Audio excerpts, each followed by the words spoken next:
Nova Scotia is rapidly losing some of its most affordable rental housing. That makes it important to preserve lower rents in apartments where they currently exist. Experts say there are ways to do that.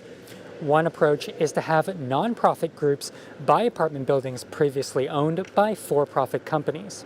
That's really the only way to ensure that longer term affordability. According to an affordable housing researcher I spoke with, non market housing providers like co ops and nonprofits tend to keep their rents lower over time.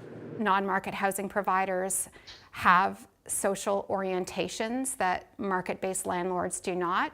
So one example is they're more likely to locate in a more distressed neighborhood where there's a need for rental housing. Nova Scotia does have a program aimed at helping nonprofits and other groups buy existing housing. One expert says it's helpful, but sometimes nonprofits can't act quickly enough. They're competing with developers that are buying up properties and often just turning them right back around and increasing the rent significantly. Leviton Reed pointed to an idea currently in place in Montreal as a solution. Some communities have a right of first refusal mechanism that prevents that from happening. There are variations to the concept, but generally speaking, this would give municipalities the opportunity to buy an apartment building that's on sale before anyone else. Municipalities could then sell those buildings to non-market housing providers.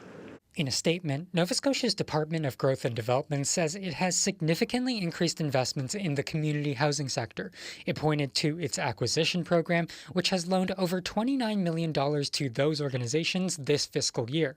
That was for the purchase of 495 affordable housing units. McCourt says she'd like to see the province make the acquisitions program easier for nonprofits to access and increased funding for programs like it. Andrew Lamb, CBC News, Halifax.